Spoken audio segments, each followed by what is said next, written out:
Hello, Hello! Pilipinas! Project Pilipinas, Episode 8. Yun. Welcome, welcome. Magandang kung anong oras ngayon sa mundo. Sorry, ang haba ng araw natin. Medyo, woo! Let's go. Okay. So yung previous episode, ang pinag-usapan natin is Disunited administration, no? At hanggang ngayon, it's very possible mag-head-to-head sila, Sara and Bongbong Marcos, because it seems Bongbong might really run, no? At the same time, Sara might be 50-50, but ang fearless forecast ni parang Mark is Sara will still run. Of course, why not? Diba? She's still doing well naman in the race. Ang pag-usapan naman natin ngayon is the more I won't say the more discussed and the less surprising disunited opposition. Yun, right? Pag-usapan naman natin. The other side. I think the disunited part is pretty self-explanatory, although we're going to go into the details of that. But the opposition part ay hindi masyadong klaro, no? And ano ba talagang opposition, no? How can we even talk about united opposition kung hindi tayo agree on what opposition means? Kasi yung hindi ka Duterte camp doesn't mean necessarily opposition ka. You're just someone else contesting the power, right? Diba? Iba yung opposition. Opposition, ibig sabihin, talagang iba, no? Contradictory yung positions mo doon sa position or yung mga fundamental policies nung administration at saka yung mga anointed successor niya. No? So pag-usapan natin yan. But before we go to that, kami ni Mark kanina may mga backroom banters na kami. Pag-usapan natin ang One Sambayan, diba? Kasi Project Pilipinas tayo. So pag-usapan din natin yung One Sam. Tapos meron din tayo One Sambayan podcast na maganda sana yan. Tapos mag-crossover. Sige, pag-usapan natin yan because Mark, para may gusto kang sabihin about One Sambayan. Again, this is a political analysis to guys.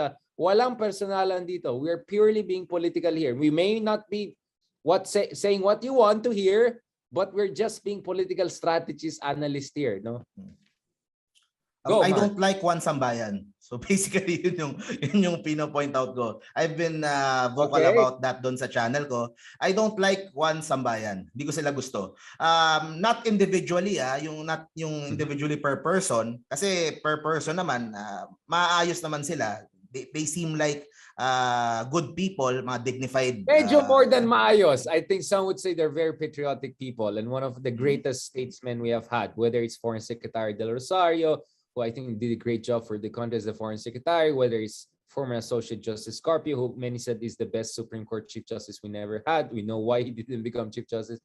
And of course, Carpio Morales, the former Chief Justice and Ombudswoman, who's also very well respected, pretty extraordinary Filipinos we have had. But you don't like them for the kind of political project, or rather, you don't like the political project, I'm sorry, that they're pushing forward, which is kind of a anti-Duterte bloc, essentially, right? Yun ba yung basa mo? I don't like yung kanilang... Bakit gusto mo ba isa pang Duterte? Why? Why would you say that? Sa akin, walang masama where you stand politically, kung ikaw ay anti-Duterte, kung ikaw ay pro-Duterte. I'm more critical yun sa kanilang branding for their organization and yung kanilang strategy as an organization. And I feel like they are... Timing? Some would say they're timing? Ako hindi sa timing. Yung I feel like they are out of reach. Hindi sila... they're out of reach dun sa mga voters. Yon, medyo ganun. Medyo ganun yung ano. So, I think if you want to win yung susunod na election, baka nakakasama pa instead of doing good. So, alam naman natin yung nangyari, 'di ba? Medyo nagdistansya yung mga ibang mga candidates sa kanila kasi yun yung fear nila na baka makasama pa at maka-turn off pa yung mga ibang voters na hindi naman ganun ka galit kay Pangulong Duterte but might be looking for someone new. So yung sa One Sambayan kasi parang they are too anti pero how do I say this? Yung strategy nila, how they're doing it and how they are saying na they will unite the opposition, they will feel the ano, pero I don't see talaga kung bakit sila eh. Siguro yun yung main point ko. I've said this in my blog. One Sambayan wants to unite the opposition. I asked the question, bakit kayo? Bakit kayo yung mag-unite sa opposition and tatalo kay Duterte? Let me answer that before we go to the next issue, because ano ba talagang opposition, right? Because we have to discuss that, and I'm going to ask you a lot about that for obvious reasons, right? Because someone is being courted as opposition when in fact he doesn't want to be opposition, he wants to be something else. Unity president, whatever you want to call it, we can guess who. Well, ganito ang point ko. Wala tayong totoong political party system. We just simply don't have it. The only real political parties, let's just be honest, are yung mga bayan muna, yung mga ganito, you know, yung mga leftist progressive groups or akbayan or so on. I think the leftist progressive are the only one who have anything close to what you believe as political parties. I mean, I've observed directly or indirectly many parties around the world, in German elections, in American elections, British elections, so on and so forth. You know, real political parties, meaning may mass support kayo, may mass base kayo, you raise funds, meron kayong primaries sa loob, meron kayong voting process, bago kayo magkaroon ng standard bearer, hindi yung tipong may tunay na ganitong party at hindi tunay at sari-sariling standard bearer. You can guess who I'm talking about or which party. Hindi ito joke time, no? Totoong, ano yan. At saka yung mga standard bearer nila, ito yung mga tao na vet talaga, who really stand for the principles, not only policies and interests of the party. And kumaga may meritocracy, you can rise through the ranks. No? So Labour Party, for instance, in the UK, no, marami dyan mga former labor union people, walang pera, walang you know, hindi galing sa malaking dynasty, or but you know, the party supported them, and when they become the standard bearer, the party will pay for everything. Don't worry, voters mobilize, you're their standard bearer, you just do your job there, up there, but we will support you all the basic organization machinery. Wala tayong ganyan, right? Now, everyone talks about, and let me be very clear about this, Mark. Now this is getting me very excited or riled up. Everyone talks about no more Dilawan, never again Dilawan, kasalanan Dilawan and everything. Let's just be brutally honest. There are very few real liberal members, right? Really liberal people, meaning people are willing to die for open societies, for freedom, for democracy, for open markets. Ayaw talaga sa oligarchy, because that's what really liberalism means, whether the British explanation or the more American progressive version. Either way. At dun sa Liberal Party and the coalition that was there under the late former President Aquino, marami dyan ay andyan ngayon sa coalition ng ruling government or until recently. Ito yung mga tao ng mga butterfly. Hindi po sila totoong Liberal Party. Marami din naging Liberal Party dahil back in 2010, ang mabango at malakas ay si President Aquino, no? And may makinarya sila dahil andyan si Mar Rojas, who supported essentially the guy behind the Liberal Party. So let's just be very clear about it. When we attack the Dilawan and the Liberal Party, a lot of people we're attacking now are actually in the Congress now also, but on the completely other side. No? So let's be very clear about this. What are we trying to exactly attack, and how do we apportion kinds of guilt and culpability?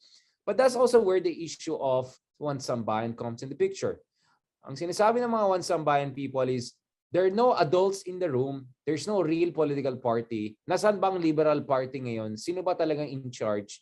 Are they really doing their job? Ano ba talagang ginagawa nila? So us, bilang the elder statesmen and stateswomen of the country, kind of like the Lee Kuan Yews and Mahatirs of the Philippines, with some degree of established pedigree in our specific fields as former diplomats, magistrates, ombudswomen, so on and so forth, we are here trying to help people get their act together. Kasi parang walang center of gravity. So to be brutally honest, I think the existence of One Sambayan is an implicit criticism of lack of opposition leadership, right?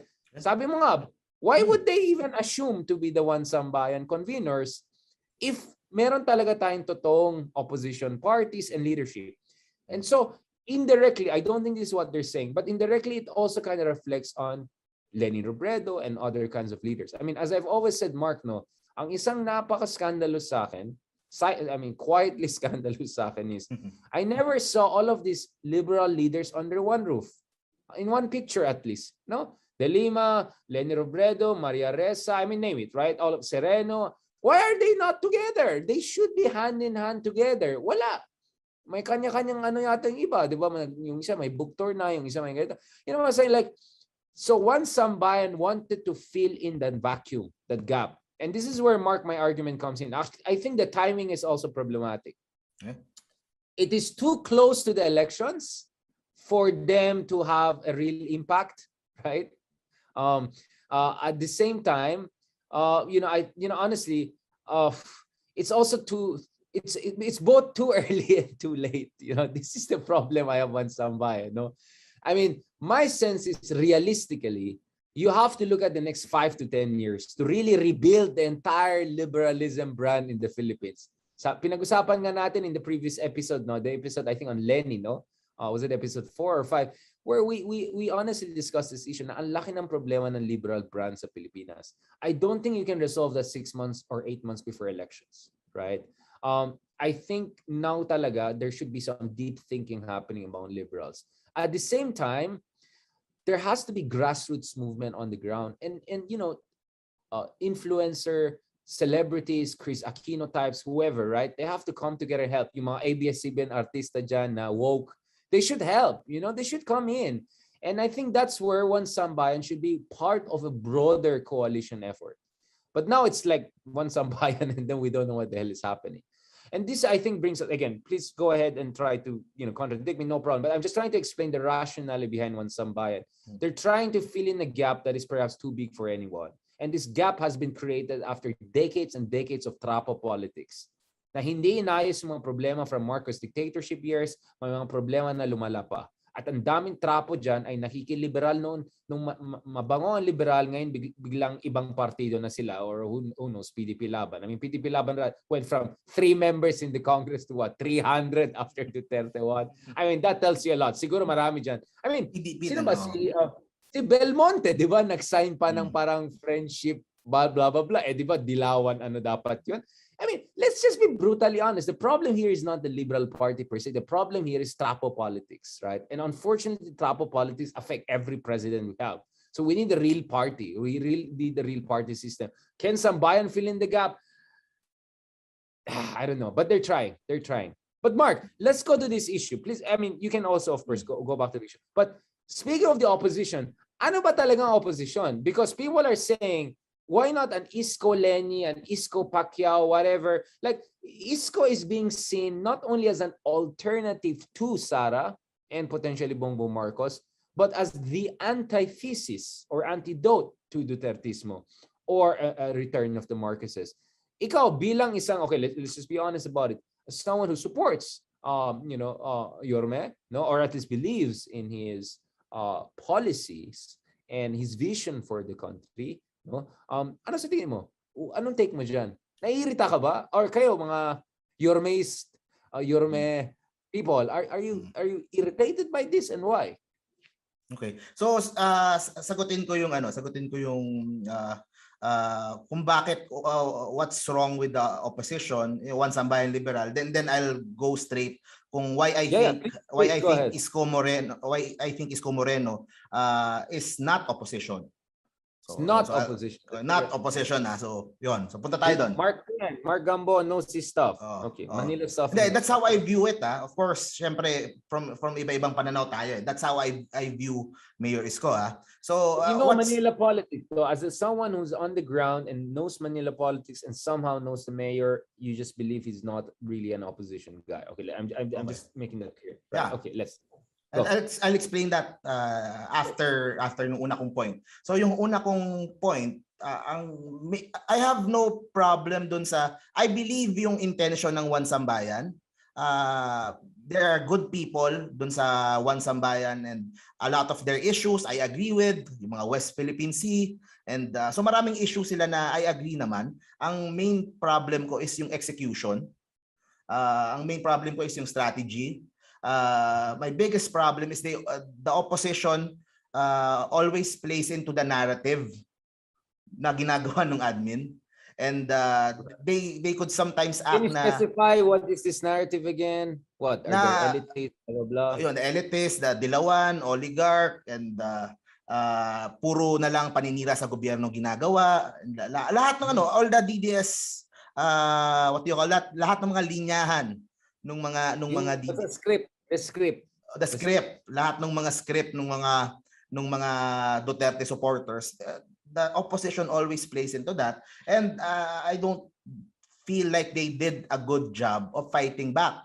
I always say this na for 5 years, hindi ko maintindihan yung mga membro ng liberal and a few dun sa Wansambayan na they allow DDS vloggers to talk shit about them for 5 years without calling out directly yung mga taong umaano sa kanila, umaaway sa kanila. And parang they feel siguro na I'll take the higher ground. Hindi ko na sila papatulan or people no. Pero hindi kasi may epekto if for 5 years they demonize you. Araw-araw sinisiraan kanila. It has an effect on people. That's why natamaan yung yellow brand. And unfortunately, ang natamaan din dyan, hindi lang naman sila yung naapektuhan pati yung legacy ng mga people who built that party. Diba, kahit yung legacy nila Ninoy, tamaan lahat. Kasi walang nagtatanggol. What is the problem?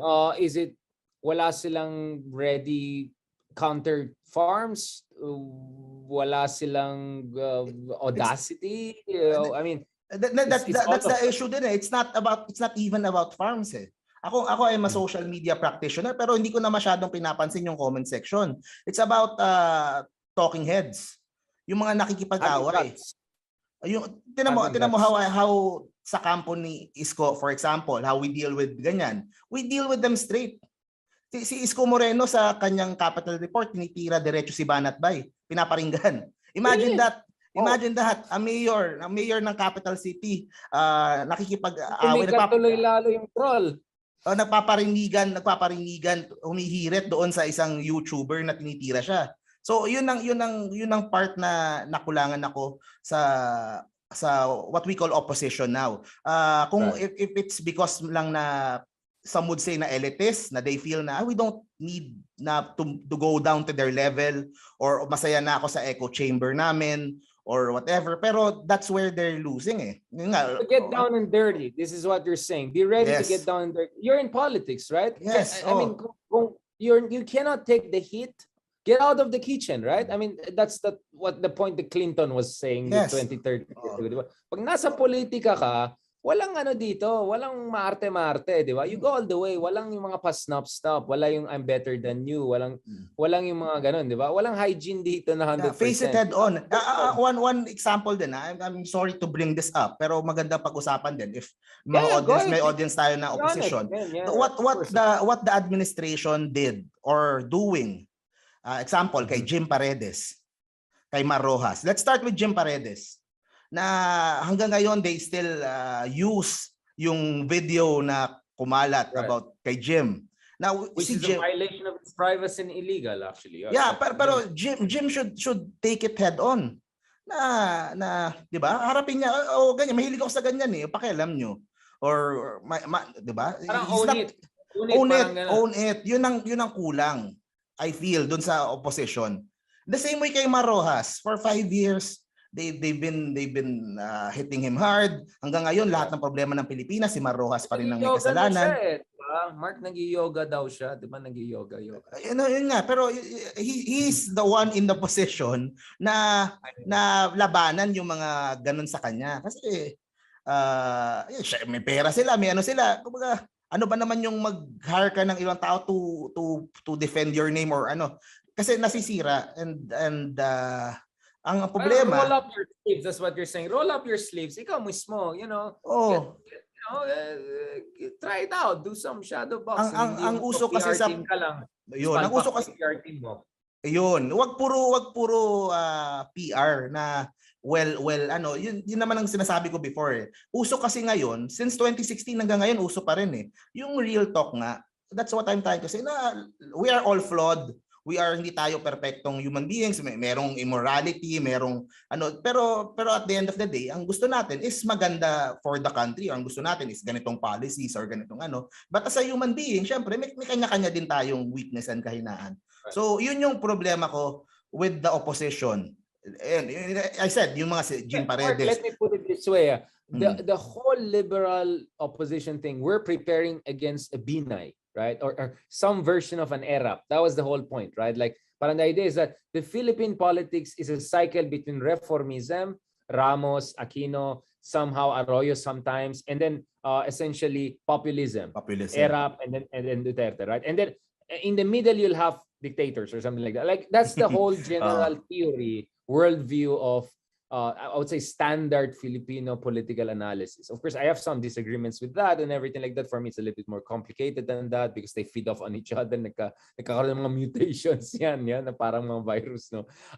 But that's their point. Like parang, okay, ang kalaban natin ngayon is Binay. So lahat ng ating PR machine ay dapat nakatutok dyan to make us also look malamasa, no? Or parang make us medyo mas mabango sa masa. So I think they were absolutely unprepared for a combo Duterte Marcos resurgence. I mean, this just like kumbaga Super Saiyan 1 pa lang sila yung kalaban nila, parang I mean, yung mga kalaban ng Super Saiyan 6, di ba? Parang I think they were just totally overwhelmed. Na tsunami sila doon. And the whole online surge ng buong yung lahat bro. And kasi hindi naman hawak, but obviously meron silang advantage sa mainstream media because mainstream media obviously ang mga by the way, ako medyo late ako pumasok relatively, no? Like I was a nobody until 2014-15. I'm not saying I'm somebody, I'm just saying like even ako yung pasok ko sa mainstream media, well, it's not long ago, actually it's just a year or two before Duterte, right? But yung marami sa kanila marang andyan na sila sa mga big media channels 10, 15, 20 years ago, you know what I'm saying? Like, and obviously, sa mainstream media, let's be honest, you have to have certain qualifications and certain biases in terms of sino nare-recruit. Certain schools, dapat magaling ka mag-English or magaling ka talaga mag-Tagalog, yung diretso talaga, yung perfecto na like Jessica So, right? Galing niya, perfect Tagalog, straight, perfect English, straight. So there's a certain level that tends to benefit or be tweaked towards certain people graduating from certain background and schools, right? So I think the sense of the liberals was, the Binays will also hire PR people who are more or less from similar background, right? But we'll try to play to the masses. So, kumbaga, tayo rin maglalaban dito. Kumbaga, more malapopulist na let's say UP Ateneo UST graduates or Lasal graduate versus malaliberal na UP UST Lasal Ateneo graduate. Let's just be honest about it, Mark. Let's just throw it honestly out.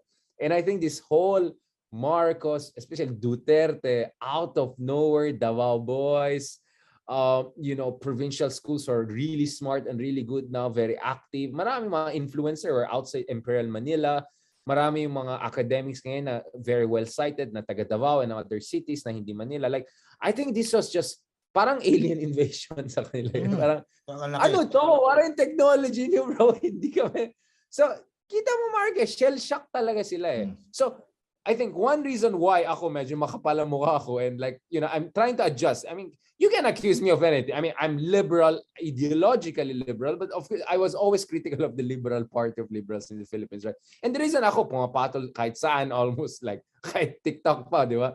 Ako naman, never ako settled in anything. I was never settled in university. Turo ako ng iba't ibang places. I was never settled in a specific media or medium or a channel even for that matter. I was in ABS, I'm in GMA, and I work around. So, kita mo naman, siguro I would have imagined if there were more people like me, who also happen to be siguro more critical of the government, probably there would be more impact. Again, I'm not saying I'm great. I'm just saying that I realized you have to move with the times. And I think there are a lot of people who stuck in the past. Mismo. Things came easy for them. And then, pag nakikita nila tayo, for instance, maraming nagtanong, sino yung ka-podcaster mo yan? Sabi ko si Mark. Ano yan? YouTuber yan. Andyan ba kayo sa YouTube? Di nyo nga alam YouTube eh. Ibang mundo yan. Ibang mundo no match kayo dyan. No match kayo dyan. Sabi ko gano'n. Kasi, and then so, like, kaya nga sabi, YouTube extraordinary. Kasi feeling ko, a lot of my friends, even yung mga non-Dilawan, I mean, these are the people, if they go to YouTube, they'll watch like the History Channel. Yung mga gano'n. You know what I'm saying? Like, they're gonna watch those traditional media, great stuff, glossy stuff. Hindi sila manood ng Panadbay or like all of these people who've been citing, I don't even know a lot of them. So I think yun talaga, shell shock. But let me go back to this. Obviously, Isko has absolutely no problem with this. And that's not because he's Duterte guy. He's not the secret guy, kind of Duterte. That's complete nonsense. But because maybe he's not also really opposition, right? Ano ba, Marco? Mark. Naging Marcos. Mark, ano ba talaga? Sorry. Ano ba talaga, Mark? Ano ba talaga si Isko? Centrist? How do you put it? Unity candidate? Ano ba?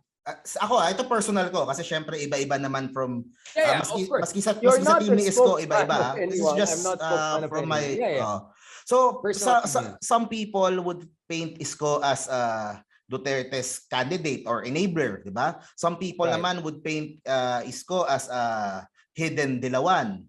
Pero ako I would rather better version ni Erap, I would say. I mean, like, there's also that argument. There's also that, So, I would rather position Isko. Ang tingin ko sa kanya is more of a third force.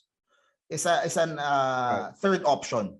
So, merong neither nor. Kasi merong administration, merong opposition. Ako, yung administration, for the most part of the last 2 years, I supported a lot of the policies ng administration except for a few ones I don't like. Like yung sa ABS-CBN, yung sa of course sa human rights, I want human rights. And yung sa China, yung sa issue na yon. So there are issues na I don't support, pero most of the other stuff na nakikita ko maganda naman, I support. I give them the benefit of the doubt. Yun, that's a very good example. For those na hindi familiar sa akin, this time last year, I was I was rallying pro Dolomite. So I was pro Dolomite. Kunti kita na unfriend doon. Sabi ko, I can't. And naisip ko, hindi. Actually, kailangan ko siya para makita ko yung mga kalaban. Andiyan ba ba yung Dolomites? Kamusta na? Nandoon pa. Ito, para to clarify na lang din how my views have changed over the past year. I still like the project. I still like the project, but the implementation sablay. Yung implementation, it could have been better implemented. Sablay yung idea mismo to begin with. But I'll stick to my five-star hotel in the middle of my pro Dolomite stance. In the middle of a highway. Wala, mali talaga yung idea to begin with. Next year ata wala ng budget eh. Hindi na ata sinamahan ng budget. Patay yung Dolomite. Pero anyway, diyan ka nag-launch maging TikToker kasi boom yung talaga yung TikTok mo doon, diba? Doon nag-boom yung TikTok ko nung sa Dolomite. At Isko was also launching the thing. Okay? Isko also that's also one please correct me, sorry. Yeah, Isko so was there nung launching nung Dolomite. He was there. Yes, nakita ko yung pictures, And of course, ito to clarify din sa Dolomite na issue, kasi Dolomite is just one part of the whole Manila Bay Rehabilitation. Manila Rehabilitation Project, yes. Manila Bay Rehabilitation Project. And nakinabang naman yung Manila. In fairness sa DNR. I mean, the Baseco part, the Baseco Beach part, nalinis. And the Manila Bay part, nalinis naman din. And additional pampaganda itong Dolomite. So, Isko, nandun siya. Kailangan pa talaga ng white sand beach. I mean, sana malinis lang. Okay na sa akin. Makana bang ginastos? 50, 200? I mean, come on. That's just not a small amount of money. Parang 200 ang narinig ko, up to 300. I don't know. I mean, baka may ano pa. I'm just saying, Mark, like, okay, go, rehabilitation, go, Manila Bay. I mean, ano lang tayo, chill lang tayo. Huwag tayo mag-BMW agad. Kahit ano muna tayo, kahit, mag mid-level muna. Linisin lang muna natin. That's one of million. That could have been spent much better way. I'm just saying. That's one of the main din sa opposition at that time. Na masyadong nega. Nega. Masyadong na-rile up about doon sa Dolomite. When naman. When ang napakalaking issue that time kasi meron yung sa PhilHealth, yung mga 15 billion and 'di ba? It's the least kung hahanapan mo si Duterte ng mga negatibo and yung mga sablay and yung mga palpak na nangyari during his administration, sa akin it's the least eh. Kasi kung sa peso value, 'di ba? Yung pinag-uusapan like yung ngayon, yung Farmally ngayon and billion eh. So there might have been too much attention given to the Dolomite. And alam mo nangyari doon sa issue na yon sa Dolomite, it united again the supporters of the administration kasi tinitira yung Dolomite nung mga opposition. Kasi tinitira yung Dolomite nung maganda pa siya. I think dapat ninega yon medyo after 6 months or medyo nabagyo na siya. But I don't know. I mean, for Mark, sorry, let me not slightly, medyo between slightly and fully disagree with you because my point is the Dolomite Beach is actually for me a kind of a symbol of a symptom of a more fundamental problem. I call it Dolomite populism, essentially performative. Ang gandang performance, like, ang ganda tignan, ganda ano yung good for mental health ba yung sinabi? For like 1 day or 2 weeks, and then nasaan na yung 240 million? You get what I'm saying? Like, this is the issue that I have had. I don't know about the other dilemmas, but the issue I've had is that actually Duterte administration and Duterte is really good in performative populism. Not necessarily performance, but performative. Maganda yung, di ba? And I think that's the problem. Build, the other side, it's a build eh. Doon pa lang eh. That's their biggest ano eh. Di ba? Well, I mean, okay, if you want to go there, again, let me say, I was part of the initial conceptualization in certain limited capacity. I will not exaggerate my role. Yes, President Duterte's initial budget for infrastructure was way higher than everyone else since Marcos. And yeah, maybe there's a reason why. So in fairness, and thanks to the money saved under Aquino and latter years of Arroyo, Duterte could spend that. So let's just put that into context. But a lot of big ticket infrastructure projects, nasaan na? Yung Subic-Clark high-speed railway, nasaan na yan? Nasaan yung Mindanao Railway? Nasaan yung Sangli Airport? You know what I'm saying? Like, I don't know. I mean, magandang yung launching event, maganda yung pinapakita nilang graphics and all. Pero for me, let's be brutally honest, it's more performative, it's more pa-show than reality. And sa akin naman, there's nothing wrong with pa-show. I mean, Isko is good in that, but there's also substance sana behind it. Hindi lang yung purong pa-show. And that's the problem I have, no? Nonetheless, again, I agree with you, Mark. The problem with the previous folks was that yung pa-show man lang, wala na eh. Or, I mean, let's just, which is where you're correct, Mark. Like, ano naman, Silvia, marami kang magandang nagawa, wala naman may alam. Because, by the way, this is not a moral realm we're talking about politics. If you want to get elected, you have to be known for in two ways you can get elected. Yung marami kang pera, bilhin mo yung buong tao, di ba? Which is a lot of times what's happening. Or, kahit wala kang masyadong pera yourself, marami kang performance, marami kang nagawa, marami eskwela, kalsada, marami kang nagawa. So you win on the power of your delivered public services, right? Again, this is, I think, what Isko is trying to do, right? So again, I agree with you. My point is like, third force perhaps should be transcending both, right? Obviously, there's something wrong with this performative lang na populism. EJ, I mean, saan yung mga big fish talaga? Hindi yung mga small time na sinasabi. Big fish is someone, Peter someone, right? Yung mga yan, big fish. I mean, but nasaan na? I mean, but anyways, let's not go there. That's another different episode. Let's go back. No, I don't want to go doon sa third force ng kay Isko. I think we rather not have episode. But let's go back to the third force because Lacson is also saying he's a third force. But I have some problem with that argument because Lacson was the kamay na bakal na guy. I remember when he ran the last time. That sounds very Duterte to me. I'm sorry, that sounds more Marcos and Duterte to me than really opposition or even third force. But Isko is a third force. So in what sense third force? So anong meron kay Isko na wala sa Dilawan at wala sa Duterte?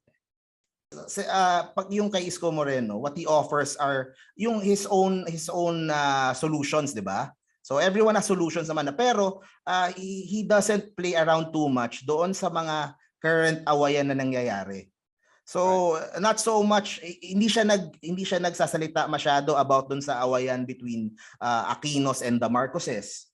Hindi siya nagsasalita masyado about doon sa awayan between liberal and administration. So more focus on solution. I think that's what makes him a third party. And hopefully, moving hanggang sa elections next year, he continues doon sa gitna na path na ganun. Na hindi masyadong, kumbaga, let's leave history to historians. Na pwede nating pagtalunan yung sa martial law and all that. Pero ito yung mga problema natin, no? Ito yung mga kailangan tapusin. Unahin natin to. So I think yun yung that's what Isko Moreno has done in the past 2 years. Bygones be bygones, parang ganun, and let's focus on the future. Parang ganun eh. Parang let the kung ano yung mangyayari will happen, but I will not waste too much time na trying to settle that argument or trying to settle that fight. Mag-away kayo. Mag-away kayo kung sinong manalo, yun ang mananalo. But I will be focused dito sa in the same way na ito nga kasi siguro ang argument kay Isko, bakit why he was too nice to the Duterte administration, wala siya masyadong sinasabi. So I would always say na Isko Moreno did what he had to do para ibigay yung pangangailangan ng City of Manila. Alam naman natin sa atin na pag ikaw ay LGU at hindi ka okay sa Malacanang, tinatamaan ka pagdating sa pondo, pagdating sa support. And Manila, when Isko Moreno came in, hindi naman siya parang Makati or na kaya o QC na sige, ayaw nyo kaming suportahan national, we are doing good on our own. So I guess the city needed all the help it can get, and hindi makakatulong din if Isko Moreno was fighting Duterte all the time. Kung meron mang disagreements, I think it happened behind the scenes. So ngayon na lang lumalabas. Actually, Mark, let me disagree with you there. Actually, in a good way, no? I mean, in fairness to one reason he caught my attention is because my sense is he just did it more subtly and diplomatically. Like, for instance, sinabi niya wala kaming EJK or something like that. But he didn't necessarily go after Duterte, but he made it clear he's not a fan of it. I think that was pretty subtle. And so in a way, parang he split the difference. No, I mean, I will not be totally opposition, but I'm not gonna just be, like just bend over. So in fairness, I think in fairness. Second one, I remember with Karen Davila, he said na kahit minsan magaspang siya or yung kinalakihan niya medyo mahirap, hindi ibig sabihin na pwede ka magmura or something like that, because you have to set an example for people. And he emphasizes piety, family-oriented values and all. I think that was good. I think that was good. That is why I saw him somehow as a kind of a not only improvement on Duterte, but really an alternative, like really the next alternative to because Duterte also brought something new, right? He kind of combined Marcos and Erap. Let's just be honest. Like, I mean, Duterte is Marcos times Erap. That's just what it is, right? Or Marcos times Binay, for that matter, right? That's what Duterte is essentially, right? No, and then more Erap than Binay. But anyways, so my sense is like Isko is like elements of Duterte times elements of Aquinos, and then a new kind of, alam mo kung parang Super Saiyan or Majin Buu. Parang may ganun nangyari. It's not like Isko came out of nowhere. He kind of built on what was there, then created new alchemy of politics, right? And move forward. That's why I was impressed. I'll just be brutally honest about it. Very good point. He made an extra effort. He made an extra effort to contrast himself. Mark, for making it even look better for him on this. But this is genuine, right? This is genuine. Alam mo naman ako, matagal ko na sinasabi yan kay Yorme, no? But some would, again, we've already made this point in the previous episode, but some would even say na the reason Isko could do that is because there are others who are taking the punches anyways. So, Isko could. But anyways, let's not go there because we discussed that. Please check our episode of Isko Moreno. This is not an episode of Isko. This is an episode bakit wala tayong united opposition, right? So you're saying Isko is actually not an opposition. Now, we head into election. Bongbong Marcos will most likely be there, right? And Sara will be there. So yes, you're right that Isko would prefer not to say anything negative about anyone, but absolutely the issue of martial law will come out most likely in the debates, and absolutely Duterte's drug war and everything will come up potentially in debates because Sara is there, Bongbong is there. So Isko cannot be just say, you know what I'm saying? Like eventually, I think Isko will have to go on after. He has to decide. Are you going to defend martial law or not? I mean, you cannot be in the debates and say, wala akong opinion. Pag-usapan natin ibang bagay. Hindi pwede. Kasi for sure, if Leni runs, he's going to raise that. Right? She's going to raise it. Lacson will raise that most likely. I won't be surprised. Especially on the corruption, Farmali, etc. He's going to bring it out for sure. But I think Lacson will also go after him on West Philippine Sea. Among other things, obviously Leni will do that, right? Pacquiao will do that. Obviously, Pacquiao will do that. So I think Isko will do that also. Exactly, that's my point. You're right. In an ideal, happy world, Isko would just have it nicely, like Disneyland, and let's go, like just be nice and win. But welcome to politics and Philippine politics. And if Bongbong and Sara run there, Isko will have to make a choice. are you going to take the more opposition line and go after martial law question issue or go after the Duterte issue or not? And I think that's, I don't know how Isko is going to respond. Probably he'll try to meander it again. Ito yung point ko din siguro. This is one good strategy din na nakita ko. Na difference from the current opposition and maybe Isko na gagawin niya. You don't have to oppose the administration on every single issue.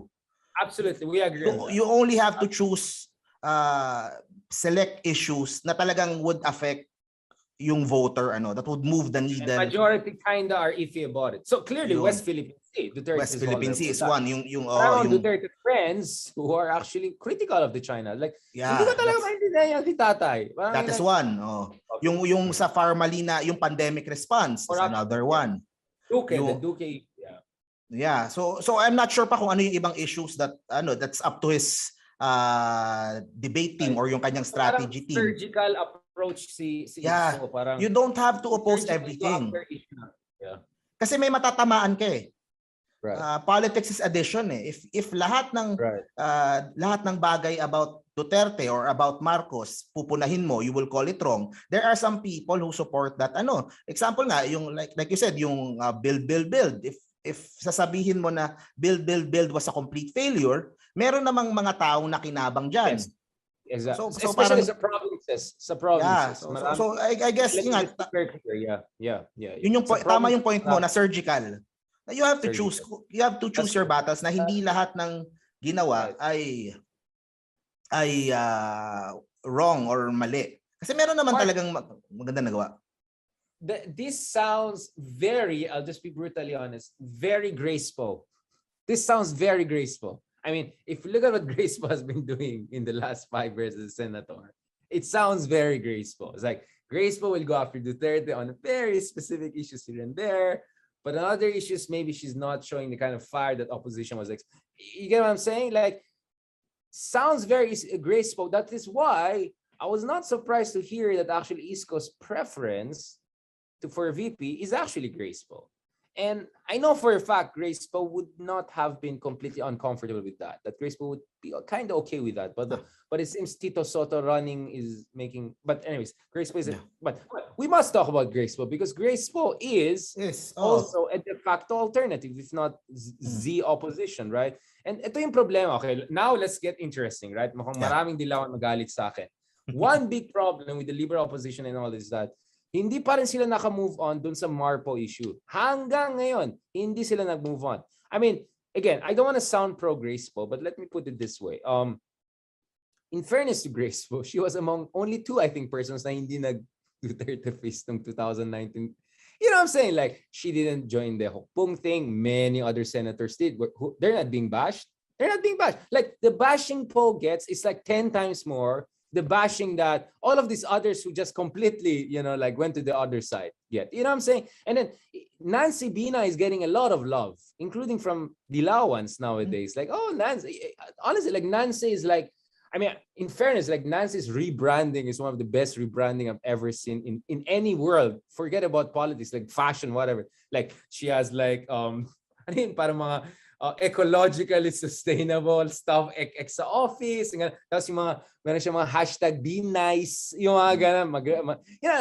Yung sinasabi mo na own it, yung own the bashers, like Nancy got it. So I see a lot of love for these very Dilawans who hated Bina with all their guts and intestines and limbs just a few years ago. But now all love sila kay Nancy. But with Poe, Poe just doesn't do something exactly what they want on a specific issue. Grabe the way they go after Poe. And this is a big problem. This is a big problem because there are a lot of Poe supporters who could have technically supported or theoretically supported more the liberal opposition, right? And the same way there could be a lot of Leni people who are saying if Leni doesn't run, maybe we want to go Graceful, but that, you cannot discuss it. I mean, so when you say like mga liberal, I have a lot of liberal friends who hate the other Dilawan side, and there are many Dilawans who hate the Poe side, even though Poe is liberal, right? In every sense, yes, she has populist style and all, but her thinking is very liberal in a necessarily good way. I mean, like a Democrat, like kind of Hillary Clinton-y Democrat liberal, right? Or even Biden for that matter. Like that's how I classify Graceful. So hindi sila nag-move on talaga sa issue na yan. So for me, yun pa lang for me, ano na yan, alarm bells na yan. Red flag na ako dyan. Like, the fact that you cannot even patch it up with graceful. Kasi di ba, last 2000 elections, ilan bang Senate seat? 8, di ba? 8 na 0. Eh, sana andun si Graceful. Tapos andun si Colmenares, di ba? So, you put Graceful, you put Colmenares, you put another like labor union leaders and all. Like 12 na kayo. Almost. So, 4 na lang kulang. But they didn't do it. You know what I'm saying? Like, doon pa lang kita mo, bro, ang laki ng problema ng opposition talaga, bro. Kahit yung mga same na liberal talaga, like policy-wise, I don't see much difference between Leni and Po. Like, fundamentally, policy. Like, you put them in separate rooms and interview them on certain policies, probably they have an overlap of 90%. Probably may mga konting difference. Strategy, yes, Po has a different strategy. I agree, right?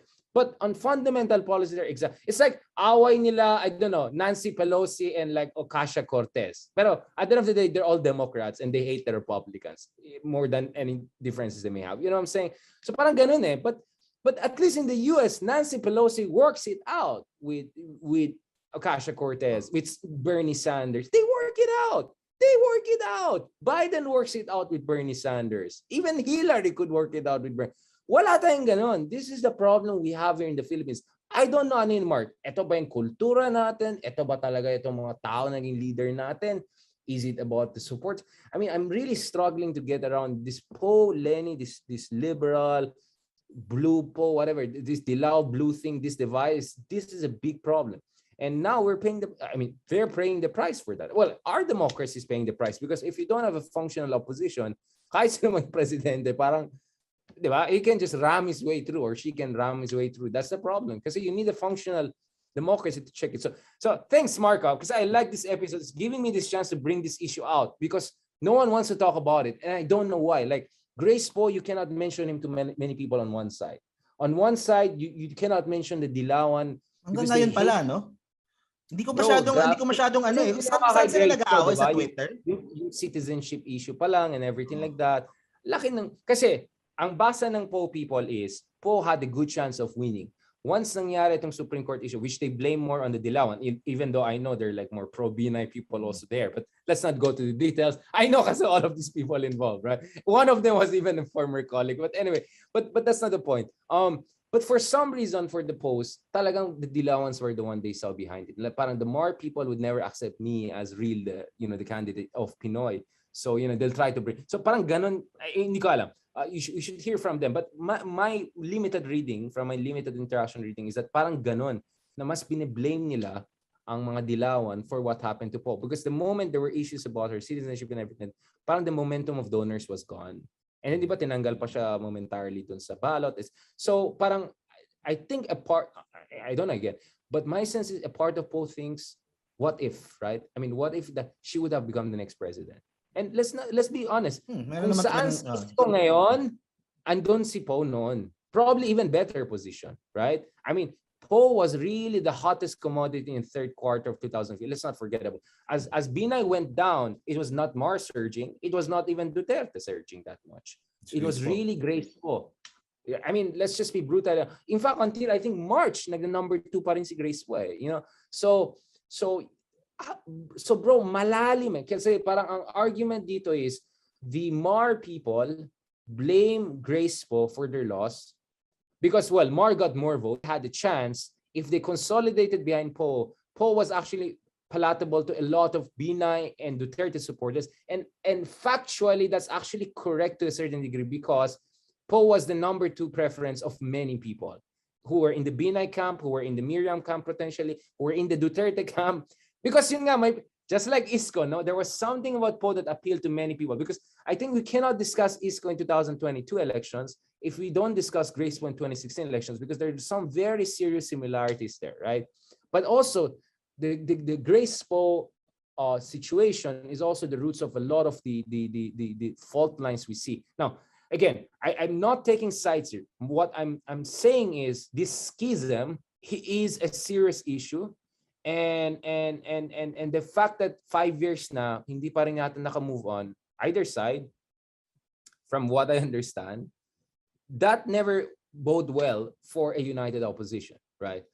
So I'm not surprised that this thing did not pan out. Now, again, I'm not going to divulge some information that I have, but my sense is Pacquiao was somehow open to be the vice president of someone, but Pacquiao wanted that someone to be a little bit, I don't know, more tougher against the other side, but that someone probably wanted to, I don't know, be more unity guy. I don't know. That's one thing I'm getting. Again, I have to confirm it. So this is just one version I'm getting, but might as well just say Pacquiao had really ambition to go for the presidency, and he felt maybe vice presidency is a spare tire job, as Cayetano put it, probably. So he felt probably it's not worth it. And Senate obviously doesn't seem to be his métier, right? So I don't know. I mean, this is what I'm getting, but it seems, I mean, you are also telling me is that really Isko is not into this mode of let's support ICC or let's support, like accountability for Duterte for corruption and everything. Like if it happens, then it happens. But it doesn't seem like Isko's priority. My argument against for that is this: if Sara wins, obviously you're not probably going to see much of that, right? If Bongbong wins, maybe not. Let's see, not. Right? Because the Marcoses also are remembering, well, what happened to my Supreme Court case, right? Okay, so you can fill in the gaps, right? But let's not go there. Which is also a very interesting story. Nun pa lang, parang hindi na. What's going on? Right? But anyways, again, no offense to anyone there, but I'm just saying there are questions there, right? But going back, my God, dami mga minefields dito, no? But going back, ano ba? Nasaan na tayo? Sorry, like, gusto ko mag-react doon sa ano. But if Isko becomes the president, I don't think he will block the ICC. I don't think he will block serious investigations in the Senate about all of the scandals, corruption scandals happening, right? I mean, my thinking is Isko might not be gung-ho on it, when Aquino came in and went after Corona and all. But I don't think Isko will say, oh no, ICC, no, right? I think Isko will like kind of say something about sovereignty, but at the end of the day, ICC will still get some access. Again, I'm just telling this for the other people who are saying, oh, Isko is just really secret. I don't know. Anyways, I'm just throwing that idea out because this depende siguro how much the Dutertes attack Isko now. Mula ngayon hanggang May. So, I guess depende siguro eh. Dami nang mga attack sa kanya ngayon. I will not confirm or deny that so anyway, doon sa point mo ng about kay Grace po and kay Leni. Kasi yun ang masyadong hindi ko masyadong naririnig. But not Leni per se, more like I mean liberal and Grace po. I think something like that, right? Yeah. Ang reaction ko lang diyan, kasi sayo ko lang din mostly naririnig and very interesting siya na maybe you should put a little less emotion doon sa mga kaganapan and be more strategical na we must win first. Na magaganda yung mga gustong mangyari, ganyan. Ito galit tayo dito, pero manalo muna tayo. Kasi minsan nauuna yung emotions, nauuna yung idealism, nauuna yung mga angst, mga galit from the past, mga ganun, mga bitterness. Manalo muna. Yeah, manalo muna tayo. Yun ang siguro ang pina-point out ko diyan, looking at it from an outsider perspective. Yeah, exactly. And the second point ko diyan, yung kanilang energy nga minsan is being placed too much doon sa mga like yung nga kay Grace po or sa mga tinatawag nilang enabler. And not hindi masyado doon sa mga tao na who are really causing the damage doon sa kanila. So yun yung isang ano ko din. Mark, basa ko diyan. Kasi feeling nila they can't get through the DDS side na eh. Parang hopeless case. At least let's hurt these guys who tinaray doon. Who are enabling. Yun ang problema. May pagka-cynical na yan eh. Tsaka why are you pushing them away? Sila nga yung nasa gitna eh. They're your best chance to put some balance in this game, right? And then you're driving them away. Like wala talaga. This is a great example din how I deal with DDS and mga Marcos loyalists I'm nice to them. Kasi if you're mean to them, it would just push them more further dun sa side nila. Right, but if you're nice to them, how can you get them over to your side kung inaaway mo sila? So of course, you're not going to win a lot of them, but you might win some. And I think I'm not sure they'll attack you as much. But I mean, come on. They attack anyone who doesn't. They won't. They will attack anyone who doesn't agree with them. Because, diba, I said, diba, I was pro ABS-CBN. So I was attacked really hard. I was vocal about that. I was attacked really hard about that. And ngayon Isko ako, so they attack me about that also. Pero I deal with this is a lesson that the opposition could learn, how to deal with mga DDS na mga tao. Hindi to bayarang tao. These are real people na pangit ang ugali, na mahilig makipag-away. Sa'yo naghahanap lang ng away, and they're like cheering for their home team, like Lakers ako or Golden State Warriors ako, makikipag-away ako sa kabila. Ganun yung mga Lakers supporters. I mean yun yung example ko lang, pero ang pinaka point ko, how you deal with people on the other side, you talk to them tao sa tao. Ito yung gusto ko, yan yung gusto mo, okay, sige. Magkaiba tayo ng gustong iboto, okay, sige. Pag they're saying mean stuff, ba't mo ko binabastos na? Anong ginagawa ko sa'yo? Iba gusto ko. So, you speak to them like, don't just look down on them na parang, ay, kawawa ka naman ang tanga mo kasi ito yung gusto mo, ito yung gusto mo. Hindi, kausapin mo sila. Mark, again, I completely agree with you. I mean, you saw me, even if nagbabalahura ako on my page, I respond. And sometimes may mga DDS people, you joke around with them. Yeah, I mean, and they joke around. Actually, they like you at some point. Sir, actually, kay DDS ako gusto kita or whatever, or mga BB or whatever. I completely agree with you. Ang thing ko lang, just to be fair to some of our friends, liberal friends among others, is that a lot of them, I mean, ikaw kasi, I mean, you became more active, let's just be honest, since 2019, diba? But nung 2015 and 16, I can say from my own personal experience, wala nga akong ginagawa. I just said something slightly different from Duterte. Pare, tinatag ako sa Facebook, kung ano-anong ginagawa. I mean, I was not prepared for that, bro. I was not prepared. Nagkataon lang, makapal ang mukha ako. I got to get used to it. Like, ganun talaga. I mean, I told myself, actually, my mom told me, like, yan ang pinili mong career, di ba? Like, paninindigan mo na, di ba? So actually, I like that. Like, but I cannot be a crybaby. Like, this is what I chose. Di ako naging medical doctor or dentist that my parents wanted.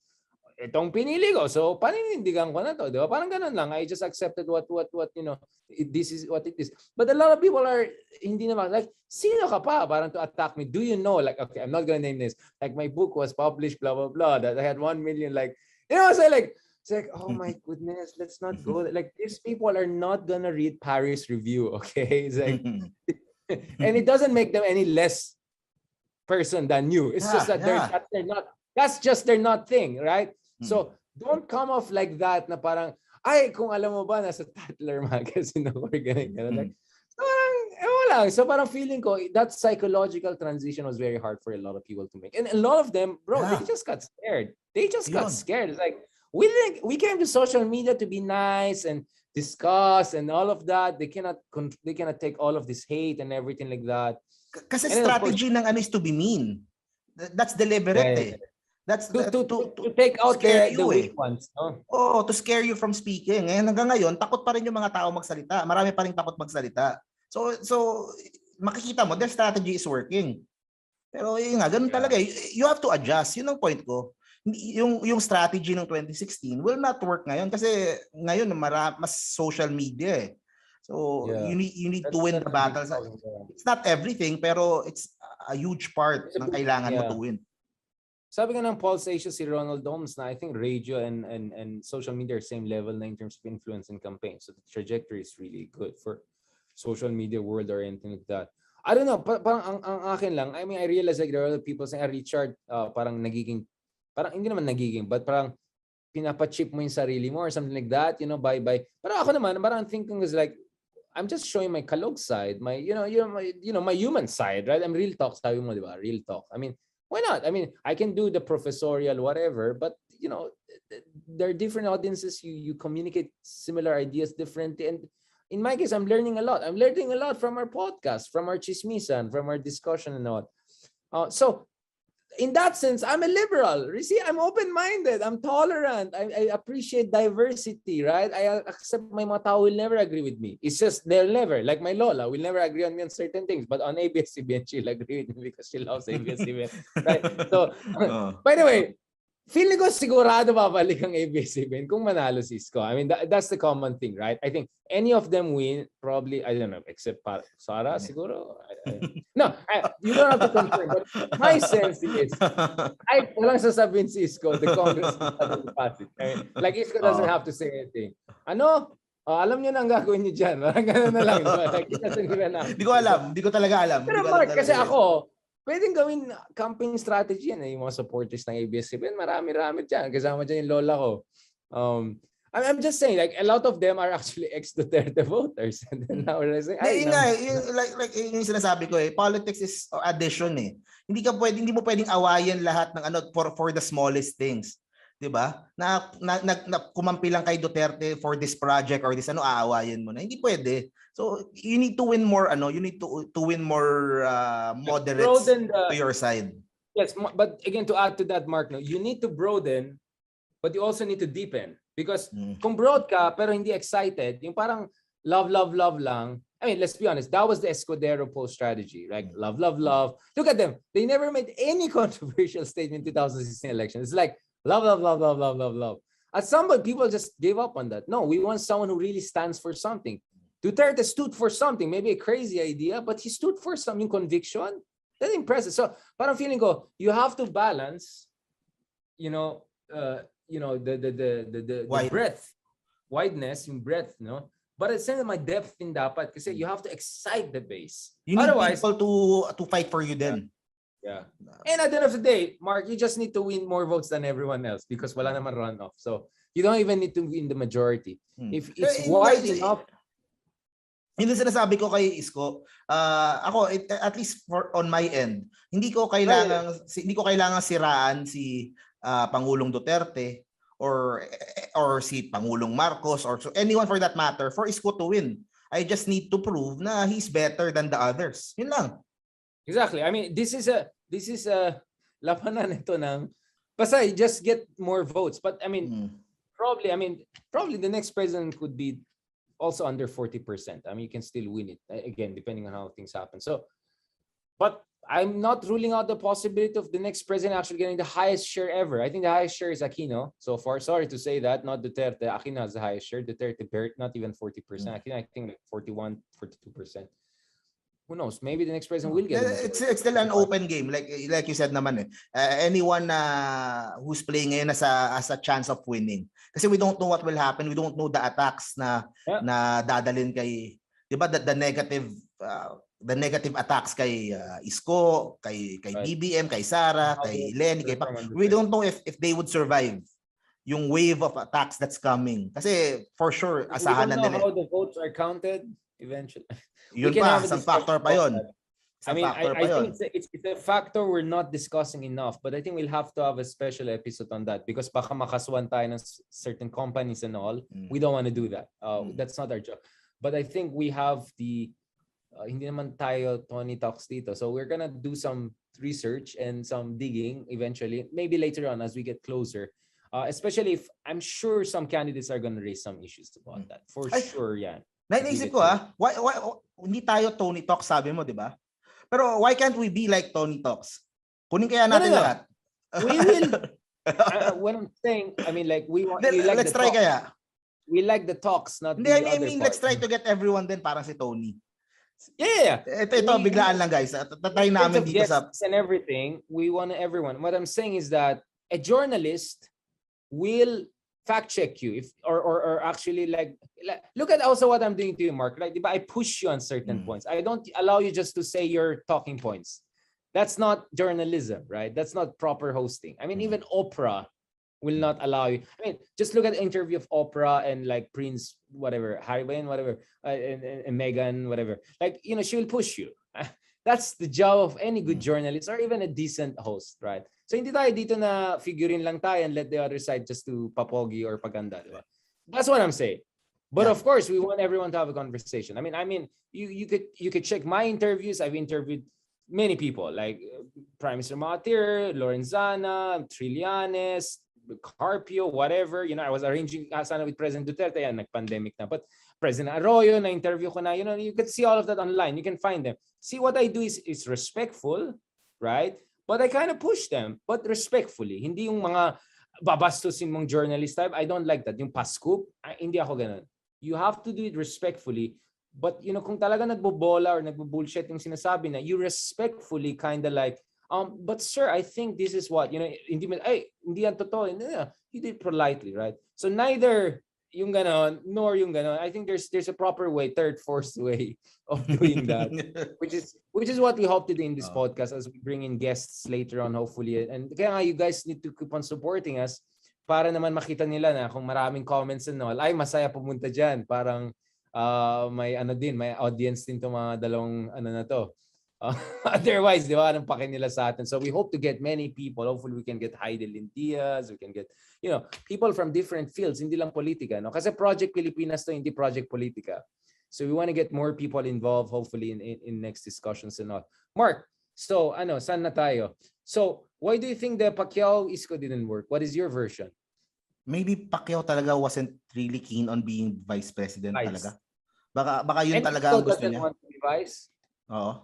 And Isko ayaw niya talaga yata talaga. And si Isko, never part of the option din naman yung vice. So buti pa nga si VP Leni mas open pa eh. Pero lang lahat ayaw nila No, Leni wouldn't run for vice anymore. I mean, definitely. She would just not run. That's it. I mean, ridiculous for her to run for vice. She would just not run at all.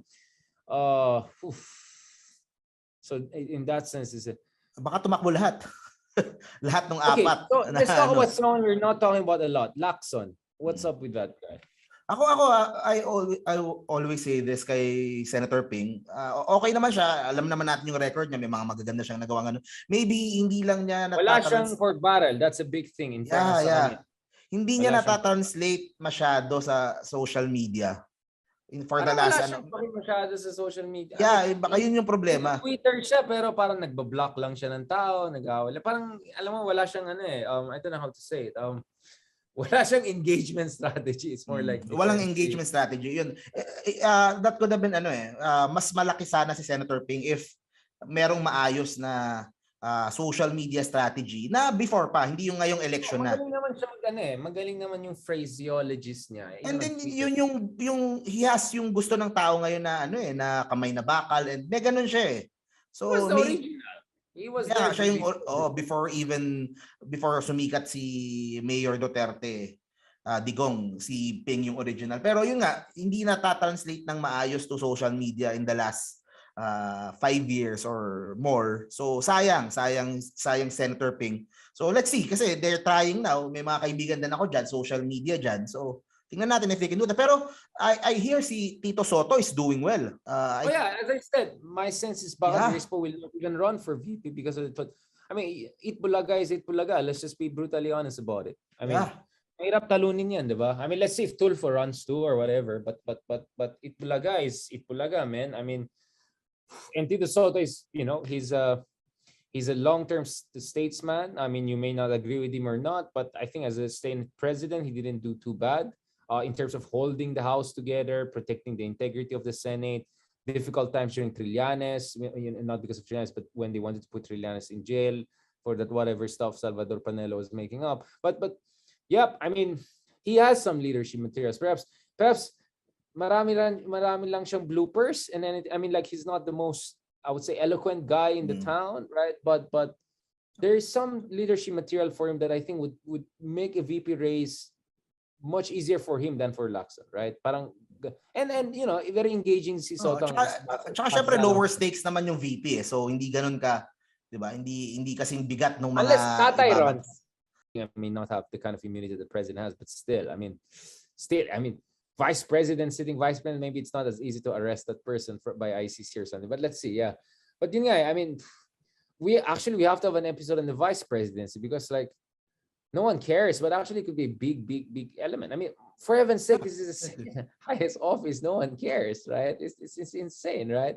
This person could become the next president. I mean, thank God we didn't have a situation, except yung EDSA, diba? EDSA those under ERAP na nagkaroon ng change of leadership. But yeah, that's exactly the point. Yung when ERAP stepped down and Arawi came in, we saw like vice presidency is not a joke, right? Overnight, biglang ikaw in charge of the country, in charge of lives of 10 million na tayo, 11 million Filipino na tayo. I mean, this is serious stuff. And yun nga parang nagiging consuelo na lang yung VP position. And it's even ridiculous. You don't run in one group. You run separately. So it's really hard to see also how exactly a VP can really help out. I don't know. It's sharing resources siguro for all. Let's see. So maybe we'll have an episode on the VP. We have to do more research probably on the VP position and all. Because back in the day, kasi next week marami nang tayo malalaman eh. Next week I is mean, 1 week away from filing. Next week, I think we have an idea what's going to happen. Ano mangyayari. So, ang dami tayong grounds na i-cover definitely for next week. So now, siguro half speculative, half insider information. Siguro mo nang ginawa natin. So parang informed speculation ang ginawa natin over the past 8 episodes, no? So hopefully episode 9, episode 10, and others, we will be really discussing, analyzing as the information comes in, verified information comes in on what's going to be the lineup, and then pag-usapan natin yung mga permutations and all, no? So soon, I would suppose Isko Moreno is going to also make an announcement, big announcement that I think we all know what's going to be the announcement. So yung pinaka-point siguro dito sa episode natin na is there a chance for a united opposition? Parang zero na at this point. Parang at least 3 o 4 ang that tatakbo. point. Yes. So maybe we can end on that. On that point, wow, lampas na tayo 1 hour. Gosh. On that point, my argument actually, nakita niyo na already in the previous episode, for me, maybe not united opposition now, but why not later? March, February, kung talagang isa lang talaga dito sa mga non-Duterte, non-Marcos ay nag-surge well ahead of everyone else, ang difference is double digit plus, let's say 10 to 15 points yung spread or more, maybe the other ones, if not, tama naman si Mark, maybe if officially mag-drop out ka, that might blacklist you among sponsors, although who knows, maybe not. I mean, this is the Philippines. But maybe informally, you can send out feelers to your supporters that if it comes to the day, I'm okay if you vote for someone who's more winnable na similar sa atin. So I think that kind of tactical, strategic, smart voting is an option. As I suggest, Alexei Navalny in Russia, they have a software, I think something like analytics na you can do kind of analysis of what kind of combinations you can do or who should you vote for to be most winnable. Maybe we can do something like that also dito sa Pilipinas. I think we have to learn from other cases. But all I'm saying, Mark, is we haven't tried this before. Why not let's try it also? I mean, Duterte is kind of like a first, right? Maybe not for the best, but he's the first. So maybe let's try another first, which is let's run, let's see Isko if he'll continue his search. I mean, I have best wishes for the guy. Let's see Leni, let her run, and Bongbong, Sara, all of them, let them run. I mean, your wild or fearless forecast is Sara will run anyway, right? And maybe really when it comes to the last moment, they'll say, yeah, we need the person there in the presidency. I mean, we cannot risk it. We cannot leave it to the Marcoses or who knows, the others to decide our future. We have to decide our future. Well, we have all the advantages, right? Coming to these elections. Any final thoughts, Mark? Yun, na malalaman natin. Maganda mag-speculate, pero we will see in the next 2 weeks. Yun na. Kung how this will all play out. Pati yung mga VP candidates nila and all, and yung buong situation with the opposition and with administration, and yeah, exciting. Abangan nila. Exciting. Maraming salamat, guys. Maraming salamat for following us. Alam ko medyo all over the place yung discussion namin, but we try to make it as focused and informative and interesting as possible. No, although puyat na kami, nakikita niyo na sa mga mata namin. Among other things, lots are going to happen also in our political realm soon, so we're going to have also other episodes. So please continue to support us. Subscribe to Project Pilipinas on Spotify, on YouTube, right? We already have our channel set up. Thanks to Mark for helping out also with everything. Meron na kami picture dyan sa Spotify and all. Makita niyo, si Mark mukhang DJ. Ako mukhang turista from Baguio. So that's it, right? So please support us para tuloy-tuloy kami, no? We can get also great guests, hopefully, in the coming months and years, hopefully, God willing, for discussions here. We want to do something very special for Philippines. I don't think a podcast like this has existed. No offense to everyone. I think we have fantastic podcasts here and there. But this is something very different, very special that we're trying to do. But we need your support. Okay, please subscribe us. Just click subscribe to Project Pilipinas, and of course follow us also separately on our own channels, Models of Manila in the case of Mark, and also like Richard Haydarian, Politica 360 or whatever I put there, right? Please also continue to support us, right? And of course on Facebook, Twitter, it's easy to find us, right? Busy din naman kami dyan, and hopefully as soon as we get more active in TikTok, also find us there. Okay, maraming salamat, guys. Mark, any final ideas? Any final all right, tulog na tayo. Medyo grabe na to. Alright, maraming salamat. God bless. Once again, Project Pilipinas. Bye guys.